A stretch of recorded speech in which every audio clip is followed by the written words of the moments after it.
네, 안녕하십니까.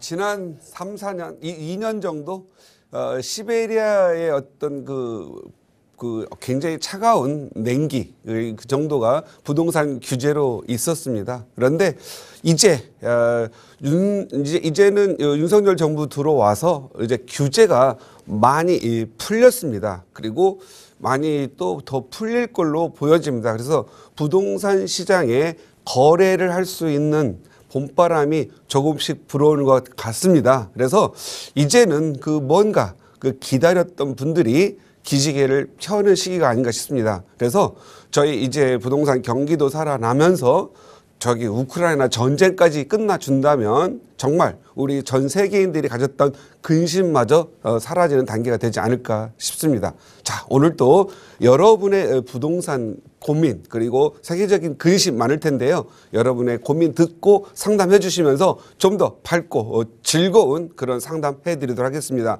지금 전화 많이 주시기 바랍니다. 네, 정말 요즘 날씨처럼 지난 기간 동안 부동산 시장은 정말 시베리아 바람이 불어왔다면 조금씩 따뜻한 바람이 다시금 불어오고 있는 현 상황입니다. 그러다 보니까 그동안 투자에 대해 관심을 놓고 계셨던 분들도 많이 다시금 문의를 주고 계시는데 저희 언제나 무료 상담 전화로 이야기 나누고 있거든요. 최근에는 이 아파트보다 많은 분들이 재개발 투자에 대한 궁금증을 저희와 함께 이야기 나누고 계시는 것 같아요. 그래서 오늘 꼭꼭 박사의 명강의 시간에는 재개발 투자에 관심 있으신 분들을 위해서 조금 쉽게 재개발 단계에 대해서 좀 알아보는 시간을 마련했습니다. 대표님 바로 전해주실까요? 네, 그동안 아파트 가격이 많이 올랐고 아파트 가격이 지금 또 많이 내렸고 조정받고 출렁거립니다. 그래서 혹자분들 돈 좀 있으신 분들이야 아파트 가격 떨어지면 사야지 하고 기다리는 분들 많이 있고 그래서 규제가 좀 많이 완화가 됐기 때문에 자기가 원하는 자리를 지금 찾아가려고 노력하시고 있는 것 같습니다. 그런데 자녀를 두신 분이거나 아니면 종부세 고민을 하신 분들 또는 자금이 좀 부족하신 분들은 아파트가 될 지역을 찾는 것 같습니다. 재건축은 아무래도 아파트이기 때문에 가격이 높고 재건축은 또 진행해야 되는 시간적 그런 분들이 많이 필요한데 요즘 모아주택이라든가 가로주택 사업 그리고 역세권 재개발 이런 부분들에 의해서 재개발이 지금 한층 규제를 더 많이 완화하고 아파트가 좀 빨리 되는 것 같아서 관심이 재개발 많이 들어오고 있는데 이 재개발은 쉽게 아파트가 된다라고는 알고 있어서 투자를 하려고 하는데 이게 좀 용어도 좀 어렵고 언제 될지도 모르고 이런 부분들이 좀 많아요. 그래서 제가 재개발의 투자 단계별로 정말 쉽게 좀 이해를 했으면 하는 마음에서 여러분이 다른 건 몰라도 우리 남성분들마저도 군대 갔다 오거나 어디 여행 캠핑 가시는데 밥은 다 지어봤잖아요. 그래서 밥 짓는 단계로 나누어서 좀 한번 부동산 이 재개발 투자를 좀 쉽게 좀 풀어볼까 합니다. 제목은 밥 짓는 단계로 보는 재개발 투자 5단계 이렇게 잡았습니다.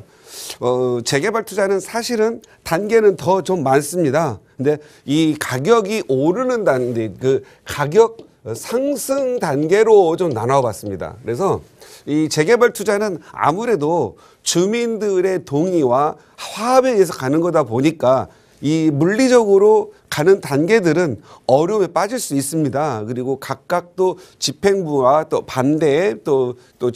반대파들의 기득권, 그다음에 또 집행부의 어떤 비리 문제 이런 부분들이 또 드러나면서 자기의 이익과 위배되는 행동이 있을 때는 이 재개발 재건축이 좀 진행이 좀 어렵죠. 그래서 어떻든 투자를 하는 사람 입장에서는 진행은 진행이 되는데 어느 단계에 내가 투자를 해야 좀 돈을 더 벌 수 있을까? 그리고 나한테 어떻게든 더 이익이 있을까 좀 생각해 볼 수가 있는데요.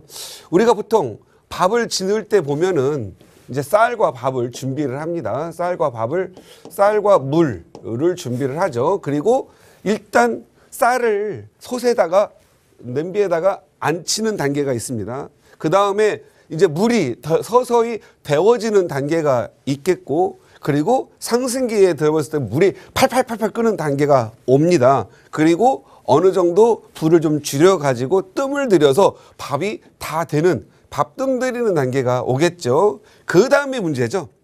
다 짓고 났더니 이 밥이 그 잔치상에 올라가 가지고 상한가를 때리거나 정말 좋은 그런 밥으로 갈 수 있는데 어떤 데는 밥이 수요도 없고 그래서 찬밥이 되는 단계가 있습니다. 이런 이 내가 투자한 지역이 돈은 버는데 궁극적으로 과연 잔치상에 내가 올라갈 때 투자를 해야 하는 게 가장 좋은 방법이고 장기간 또 그만큼 이익이 있고 또 살면서 항상 우리 투자하는 사람들은 늘 생각하죠. 투자와 주거. 내가 살면서 가격이 오르는 게 가장 이상적인 형태죠. 근데 이게 쉽게 되지는 않습니다. 그래서 이런 것을 찾는 눈이 좀 필요하다. 그래서 항상 우리 시청자님들은 잔치상에 올라가는 밥을 지어야 되지 않겠나 싶습니다. 이걸 이제 재개발의 단계로 보도록 하겠습니다. 재개발은 예정지 단계, 이건 이제 기본 계획 수립 단계라고 하죠. 그래서 서울시에서 기본 계획을 합니다. 아니면 정비구역을 지정하기 위해서 서울시가 지구 단위를 설립해 놓고 지역하는 것도 있고 또 어떤 지역은 서울시가 모아타운처럼 지정해 놓고 기본 계획을 수립하거나 지구 단위 계획을 수립해서 진행시키는 게 있습니다. 그러면 일단은 우리가 재개발이 시작되면 1구역, 2구역, 3구역, 4구역 이렇게 하듯이 정비구역 지정을 합니다. 그 다음에 지정을 했으면 그 단계에서 사람들의 대표자들을 뽑아가지고 조합을 인가를 시키려고 하겠죠. 그래서 추진위 승인을 하게 되고 그 다음에 조합 인가가 됩니다. 여기서부터 이제 법인이 되겠죠. 그래서 진짜 시작된 것은 조합 인가부터이고 조합 인가 전에는 해제될 수도 있고 안 할 수도 있죠. 그래서 과거 박원순 시장 때 조합 인가 이전 막 이 정비 구역 지정 단계에서부터 조합 사이에 해제된 구역들이 상당히 많았고 또 조합 인가가 나고도 해제된 지역들이 많이 있었습니다. 거기에서 어떤 지역은 어떤 시간만큼 내에 다음 단계로 넘어가지 않으면 일몰제라는 걸 두어가지고 너 이제 왜 이거 지키지 않았어 하고 일방적으로 서울시에서 해제를 해버리는 경우가 있지요. 그리고 이제 조합 인가가 진행되면 건축 심의가 되는데 과거에는 이 건축 심의를 이렇게 중요하게 생각하지 않았어요. 그냥 물리적으로 진행하는 단계지 교통 영향 평가니 환경 평가니 편의시설 이런 것들을 다 따가지고 도시 계획에 맞추어서 심의를 해서 통과를 시켜주면 사업 시행 인가가 났죠. 사업 시행 인가는 일반적인 사람들은 사업 시행 인가는 사업 시행 인가가 뭐냐 이렇게 보는데 그냥 건축법 이게 30세대 우리가 어떤 단지를 만들 때 30세대 미만을 할 때 그러니까 30가구 미만을 지을 때는 건축법으로 가고 30세대 이상 초과가 되면은 이제 주택법으로 갑니다. 그래서 주택법에서는 사업시행 인가라고 하고 건축법에서 30세대 이하를 지을 때는 건축허가라고 하지요. 그래서 용어상으로는 사업시행 인가지만 그냥 이걸 건축허가라고 생각하면 됩니다. 그래서 우리가 보통 건축허가를 받기 위해서 도로 문제, 그다음에 이산화탄소 문제 이런 것들을 다 고려를 하게 되죠. 그래서 이 사업시행 인가가 되면 사업이 확실히 가는구나. 그리고 20평대가 몇 가구가 나오고 30평대 몇 가구가 나오고 편의시설은 뭐가 들어오고 커뮤니티 시설은 뭐가 들어온다. 이게 확정되는 단계죠. 그래서 이걸 보고 사람들이 투자를 하게 되고 건설사들은 이걸 보고 시공사들이 얼마에 내가 공사를 하겠어 해서 시공사 선정을 하게 되죠. 시공사 선정을 하고 이걸 보고 종전자산과 종문자산을 평가하는 기준일이 됩니다. 그래서 이 부분이 권리산정 기준일. 예를 들어서 사업시행 인가가 나고 5년 지났다 하더라도 이때의 가격 공시지가를 기준으로 해서 소위 감정가가 나오고 비례율을 곱해버리면 권리가액이 나오죠. 권리가액. 그런데 권리산정 기준일은 이제 사실은 좋은 취지로는 그러니까 내 권리가액을 기준으로 한 거였는데 이제는 권리산정 기준을 너무 일찍 뒀더니 이 권리산정 기준이 늦어지다 보니까 투기붐이 있고 하다 보니까 이 감정하는 이 날짜하고 권리를 산정하는 너 입주권이 있어 없어를 하는 걸로 서울시에서 바꾸죠. 그래서 이번에 신속통합 기획에서는 권리산정 기준일이 작년 또는 올 작년 2012년 1월 28일자로 기준을 정해가지고 그 이전에 준공이 난 것까지는 입주권이 있는데 그 이후에 준공 나는 권리 산정을 해서 너는 입주권을 주지 않고 현금 청산하겠다. 이렇게 얘기를 하죠. 그래서 이제는 권리 산정 기준이라고 하는 부분들은 이제는 끝났고 그냥 권리 과액 판정일 이렇게 표현하는 게 더 나을 것 같습니다. 그래서 사업시 인가일 기준으로 감정가를 정한다. 그리고 권리 산정 기준일은 서울시에서 투기를 방어하는 목적으로 주민들을 보호하기 위해서 별도로 정하고 있다. 이렇게 생각하시면 되겠죠. 그다음에 이제 사업시 인가 나고 감정평가하고 시공사 선정 감정평가하고 이제 관리 처분을 하게 되겠죠. 관리 처분이라고 하는 것은 당신은 갖고 있는 권리가액이 얼마고 몇 평형을 받아서 추가 부담금이 얼마입니다라고 해서 항상 사람들이 추분이 얼마일까요? 라고 많이 물어보죠. 그래서 이런 부분들은 이때 가야만 알 수 있다. 그래서 미리 알려고 하시는 분들이 있는데 공부를 하다 보면 주워 들은 건 많다 보니까 미리 물어보다 보면 안 되겠죠. 그래서 미리 추정은 해볼 수 있겠지만 제가 추정은 어떻게 했죠? 권리가액 추정 공식에 대해서는 수없이 말씀을 드렸어요. 권리가액 추정 공식. 만약에 또 우리 시청자님들이 이제 좀 눈이 좀 들어와서 만약에 권리가액 추정에 대해서 좀 다시 한번 설명해 달라고 하면은 또 다음 시간에 꼬꼬박사를 통해서 해드리도록 하겠습니다. 전화 많이 해가지고 그냥 권리가액 추정 공식 좀 설명 좀 해주세요. 이렇게 전화 주시기 바랍니다.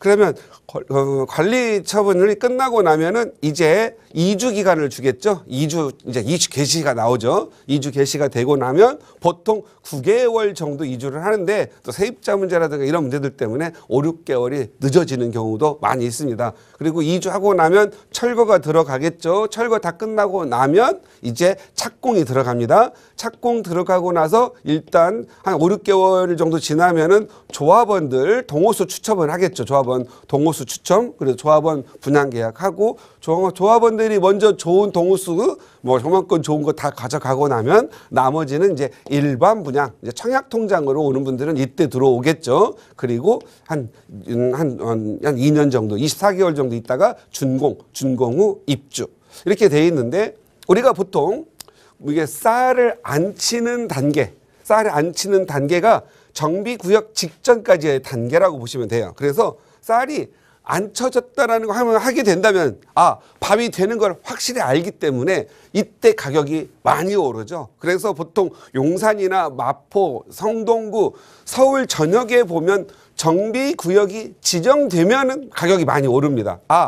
쌀을 안 쳤구나. 그때 많이 오르니까 진짜 많이 오르는 단계. 여기는 별표 2개, 별표가 지금 이렇게 1개, 2개 이렇게 있는데 사실은 정비구역 지정 단계에는 별표 3개를 주어도 아깝지 않을 정도로 많이 오릅니다. 왜?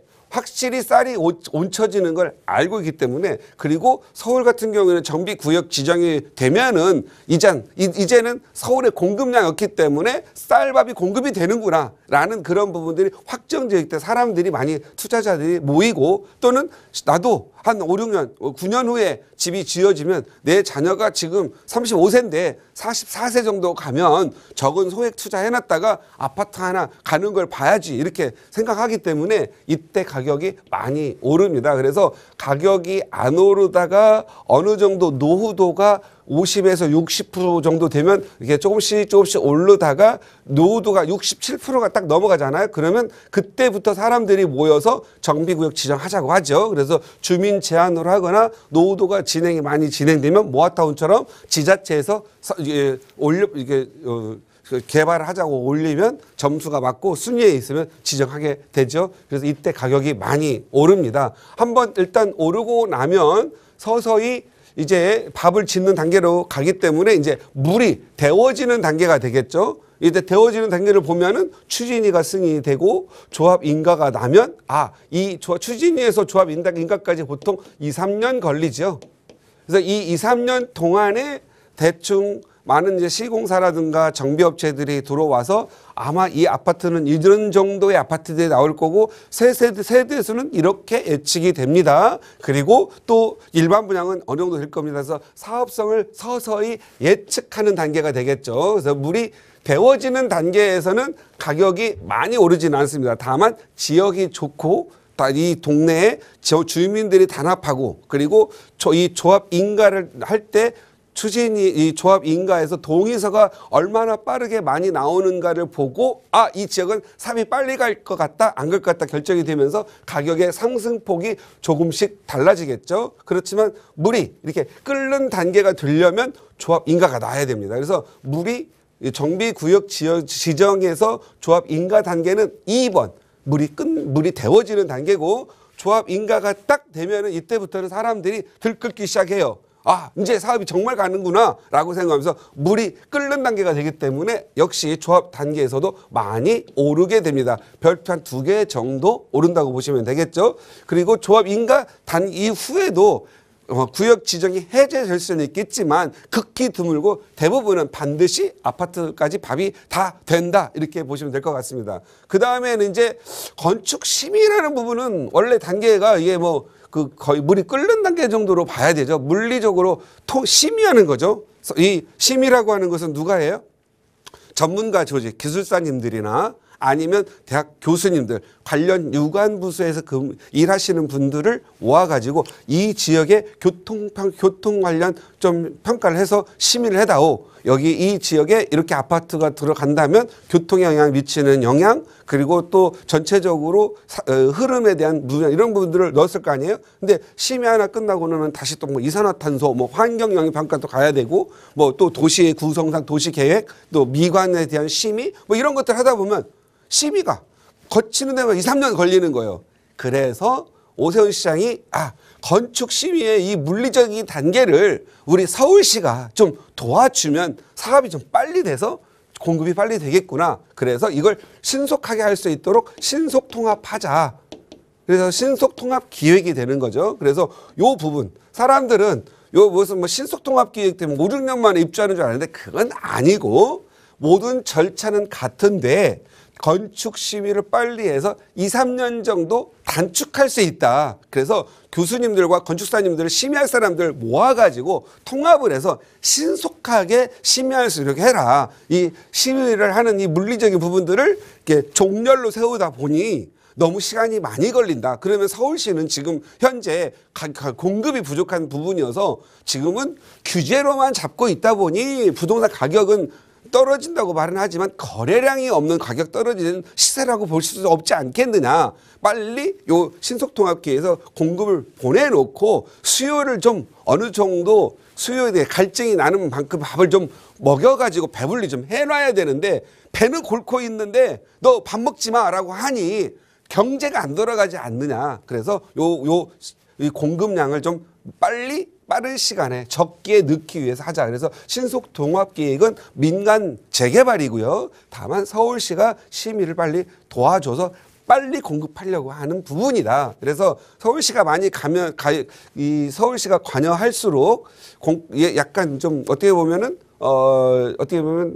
주민들, 민간들에 대한 관여가 좀 심하겠지만 또 물리적으로 속도도 빠르고 그만큼 투명하게 민간이 하다 보면 맨날 비리 문제라든가 쌈질 특히 서로 비대인이 쌈질하다가 기득권 싸움하다가 많이 끝나잖아요. 그래서 서울시가 클리너 시스템이라든가 이런 신속통합 이런 걸 기여함으로써 오히려 주민들의 갈등과 분쟁 그리고 소위 분쟁을 야기시키는 그러한 꾼들을 이 땅에서 많이 사라지게 했다. 그래서 요 부분만큼은 서울시가 많이 기여한 부분이 있습니다. 그래서 신속통합기획을 클리너 시스템을 2008년, 2009년부터인가 시작을 했는데 요게 들어오면서 어느 정도 민간 재개발도 투명해지고 있다. 그래서 조합원들이 서울시의 클린업 시스템, 자기 주민등록 번호만 갖고 들어가면 클린업 시스템에 들어가면 자기 지역, 자기 구역 내에 이 진행 사항을 볼 수 있도록 하고 가급적이면 투명하게 넣으려고 하고 있고 추가 부담금의 추정치 같은 것도 넣어놔 있죠. 그래서 이 부분들은 우리가 더 칭찬을 할 건 해야 되겠죠. 서울시가 잘하고 있다. 그리고 2008년, 2009년부터인가 진행을 했는데 어느 정도 노하우가 쌓여져 있어서 분쟁을 좀 줄이고 이런 분쟁 과정을 보다 보니까 신속통합 계획이라고 하는 정말 공급 시간을 단축시켜주는 그런 아이디어까지 나오지 않았느냐. 그래서 항상 우리가 건축허가, 사업시행간 건축허가 같다고 그랬죠. 건축허가를 받으려면 항상 심의를 많이 받죠. 이 심의를 빨리 통과시키면서 건축허가를 빨리 집어넣어서 건축허가를 유관부서들, 건축허가도 그 법만 가지고도 한 4, 50개 되잖아요. 그래서 각 유관 부서에서 빨리빨리 심의 통과해서 오니까 그만큼 검토가 빨라지고 사업 시행이 빨리 나가겠죠. 그래서 건축허가 빨리 나가면 주민들이 그걸 보고 아, 잘 만들어졌다. 내 아파트 받을 게 뭐다. 그리고 내가 내야 될 우리가 가져갈 조합원들이 가져갈 아파트가 몇 개고 임대 아파트가 몇 개고 일반 청약되는 게 몇 개다. 이거 눈으로 빨리 볼 수가 있죠. 그러면서 사업성도 빨리 사업성도 눈에 볼 수가 있기 때문에 요건 좋은 제도이고 빨리 갈 것 같다고 생각합니다. 그래서 사업 시행 끝나고 나면 요인데 지금 우리는 보통 사업 시행 인가가 됐다. 그런 것은 우리가 7부 능선을 넘었다고 해요. 그러니까 70% 끝났고 나머지 30% 당연. 그래서 요 3단계에서 요 3단계 물이 끓는 단계는 밥이 다 된 단계. 사업 시행 인가가 끝나면 사업 시행에서 관리 처분 딱 지나가는데 요겁니다. 요 3번 물이 끓는 단계. 조합에서 이 관리 처분 단계. 이 조합이 나오면 물도 끓을 뿐더러 이 사업들이 착착착 진행되니까 물이 끓죠. 시장도 들끓죠. 시장이 끝나라는 건 그만큼 내 집 마련을 하려고 하는 분들 또 투자를 좀 하시려고 하는 분들이 많이 모여서 요 시기에는 가격이 좀 많이 이렇게 옵니다. 한 2단계 이렇게 오르죠. 별이 하나, 둘, 3개 정도가 이렇게 오릅니다. 관리처분까지. 관리처분이 딱 끝나면은 이제 밥이 다 된 단계예요. 관리처분이 끝나고 나면은 이제 조합원들한테는 10년 이상 보유하고 5년 이상 거주한 사람들만 거래할 수 있게 돼 있죠. 투기과열지구에서는. 그런데 투기과열지구가 지난 1월 5일자로 다 풀렸죠. 그러니까 이제는 이 재개발 지역은 관리처분 단계 이후라도 언제든지 거래가 할 수가 있다. 그래서 끓는 단계가 조금 더 길어졌다 이렇게 보시면 될 것 같아요. 그런데 밥이 다 된 단계에서 끓기 때문에 벌 것은 별로 없겠죠. 그래서 여기에서 중요한 건 관리처분에서 시공 단계에서는 밥이 이제 다 된 단계인데 여기에서부터는 뜸들이고 다 된 단계는 뭐죠? 다 되었다가 아니라 다 된 단계죠. 그래서 관리처분 이후에서 준공까지 밥이 다 된 단계까지 가려면 이 지역 분석을 잘해야 돼요. 이 지역이 밥이 다 된 이후에 잔치상으로 올라갈 것인가 찬밥으로 될 것인가에 대한 예측 능력이 있어야 되겠죠. 그 예측 능력을 키우는 사람들은 감이 좋은 사람이고 경험이 많은 사람들이에요. 그래서 이런 공부를 많이 하셔야 된다. 그래서 재개발 투자는 평생에 있어서 한두 번 정도는 꼭 해봐야 됩니다. 그래야 부동산 세계가 보이고 아파트 세계가 좀 보입니다. 그래서 이게 보이면 내 아들, 내 손주들 코치해 가면서 내 집 말을 잘 할 수 있도록 잘 이렇게 가이드할 수 있겠죠. 그 다음에 이제 가장 중요한 건 이제 입주, 밥이 다 됐어요. 5번이죠, 5번. 이제 입주를 시작하고 새도 놓을 거고 막 그럴 거 아니에요? 그런데 이 5번, 밥이 다 되고 나면 이 다 된 밥이 잔치상으로 가는 거 가야 돼요. 근데 어떤 지역 밥 다 되고 났더니 먹을 사람이 없어. 그랬더니 찬밥을, 그래서 이제 뭐 예를 들어서, 냉장고라도 좀 있고, 뭐 김치냉장 있는 사람들은 밥을 잘 싸가지고 햇반이라도 와서 저장이나 했다가 나중에라도 먹을 수가 있는데, 이 밥을 많이 해놨더니 먹을 사람 없어. 그냥 그래서 이 솥단지 안에다가 밥 그냥 놔두면 어떻게 되는 거 알죠? 퍼걱퍼걱하고 맛도 그럴 게 없습니다. 그래서 맛이 없으면 어떻게 돼요? 가격이 하락. 그래서 재개발, 재건축해서 가격 오히려 입주에 하락한 데가 많아요. 그래서 여러분들이 이 찬밥 안 되는 지역, 이런 지역 가야 되고, 잔치상이 되는 지역은 뭐예요? 입주를 하고 나서, 이제 밥이 다 됐는데 입주하고 나서, 뭐 그 동네가 계속 수요가 더 들어오고 아파트가 나오기만 하면 서로 살 사람들이 많은 거예요. 그러니까 동네는 잔치상이 되겠죠. 그래서 여러분들이 이 잔치상이 되는 지역을 찾는 게 매우 중요하다. 그래서 이런 중요한 부분들이 있는데, 어떻든 제가 여러분들이 이게 재개발을 하면 어느 단계에 사는지도 모르고 재개발 무조건 좋다고 하는데 그러지 마시고 내가 지금 갔더니 물이 끓는 단계에 있는지 밥이 다 된 거. 예를 들어서 이 성남의 하늘채 아파트 같은 밥 다 됐죠? 이제 입주 시기가 됐으니까. 이제 이게 잔치상이 될 거냐? 찬밥이 될 거냐? 아니면 햇반으로 보관해야 될 거냐? 이거 고민 많이 해야 되잖아요. 여러분들은 과연 성남의 하늘채 아파트가 이제 입주하고 하는데 햇반입니까? 잔치상입니까? 찬밥입니까? 이런 고민을 해야 돼요. 다만 분명히 말씀드리는데 밥이 다 되었다라는 것은 이미 어느 정도 벌 사람도 벌었다라는 거죠. 다 된 이후에서 가격이 오르는 것보다는 항상 쌀을 안 치는 단계에 직전에 투자하는 거, 이런 예정지 투자를 잘해야 돼요. 예정지. 이거 찾는 눈이 정말로 돈 버는 눈이에요. 그래서 여러분들이 이런 눈을 키우기 위해서 저희 팍스 경제 TV 부동산 여기 하시는 전문가들이 월요일, 화요일, 수요일, 목요일, 금요일 2시간씩 하루에 2시간씩 나옵니다. 그래서 이 전문가들의 얘기를 쭉 들어보면서 저분이 좀 실력이 있구나 그러면 부동산 전문가 3사람을 만나가지고 내가 투자를 하려고 하는데 좀 재개발 좀 소개 좀 해주세요. 어떤 지역 좀 소개시켜 주세요. 딱 그랬더니 밥으로 짓는다면 어느 단계죠? 라고 물어보시고 밥 짓는 단계인데 물이 데워지는 단계예요. 그럼 먹을 게 많이 있구나. 데워지는 단계면 뭐지요? 조합 인가에서 그죠? 조합 인가 직전 정비구역 지정에서 이제 데워지고 있고 오름폭이 적겠구나. 지금 현재 물이 끓는 단계 직전이에요. 그러면 이때 좀 싸게 사가지고 직전이니까 많이 오르겠구나. 이런 판단을 해서 투자를 하시기 바랍니다. 감사합니다.